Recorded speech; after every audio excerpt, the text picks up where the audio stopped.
इब्लीस कौन था और इसका क्या नाम था और इसका क्या मर्तबा था, आइए जानते हैं।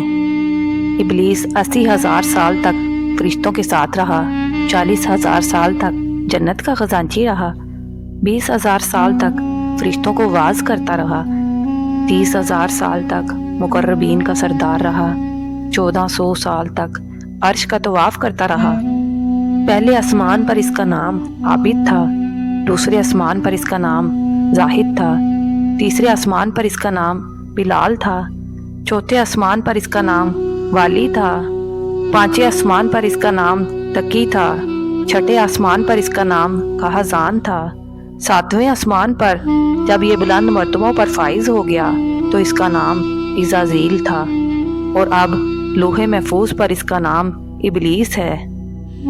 इब्लीस के वालिद का नाम चलीपा था। इसके बाप चलीपा का चेहरा बब्बर शेर जैसा था। उसने जिन्नात की बेतहाशा कौमें फतुहात से अपने ज़ेर की थी। इब्लीस की वालदा का नाम तबलीस था और इसकी वालदा का चेहरा भेड़िए की मादा की तरह का था, और वो भी अपने शोहर की तरह नहायत दलेर और ताकतवर थी। बिकौल इब्लीस के कि उसकी माँ ने फरिश्तों के साथ जंग करते हुए बहादुरी के बहुत जौहर दिखाए थे। अल्लाह ताला ने इब्लीस को सब जिन्नात से पहले पैदा किया और इसकी औलाद कसीर हो गई, तो अल्लाह ताला ने पहले फरिश्तों को आसमान में और जिन्नात को ज़मीन में बसाया था, और ये जिन्नात 7,000 साल तक ज़मीन में आबाद रहे। फिर इनका आपस में बुग़्ज़ व हसद शुरू हो गया। हज़रत आयशा रज़ी अल्लाह ताला अन्हा से मरवी है कि हज़ूर अकरम सल्लल्लाहु अलैहि वसल्लम ने इरशाद फरमाया, फरिश्तों को नूर से और जिन्नात को भड़कते हुए शोलों से पैदा किया गया और आदम अलैहिस्सलाम को मट्टी से। इमाम हसन बसरी रहमतुल्लाह फरमाते हैं कि इब्लीस पलक झपकने के बराबर भी फरिश्तों में से ना था। हज़रत शहर बिन जोशे फरमाते हैं कि इब्लीस जिन्नात में से था।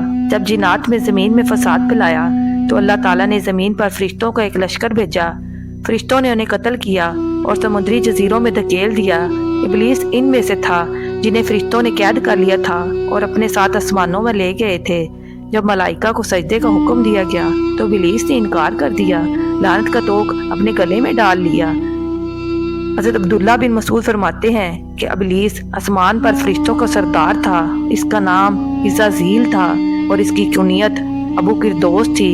हज़रत अब्दुल्ला बिन अब्बास फरमाते हैं कि फरिश्तों की एक जमात में से था जिन्हें जिन कहा जाता है, और जन्नत में ये खजांची थे, और इल्म इबादत के एतबार से इब्लीस इन तमाम पर फाइको बरतर था।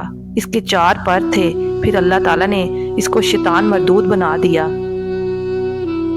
एक दिन इसने लोहे महफूज पर औज़ु बिल्लाहि मिनश शैतानिर रजीम लिखा हुआ देखा तो अल्लाह ताला से पूछने लगा कि ये शैतान कौन है। तब इसको ये मालूम न था कि बाद में अल्लाह ताला का मुनकिर होकर सजदे से इनकार करके ये खुद ही शैतान और इब्लीस के मर्तबे पर फाइज होगा। मिलते हैं एक और मज़ेदार किस्से के साथ। चैनल को लाइक और सब्सक्राइब करना ना भूलिएगा।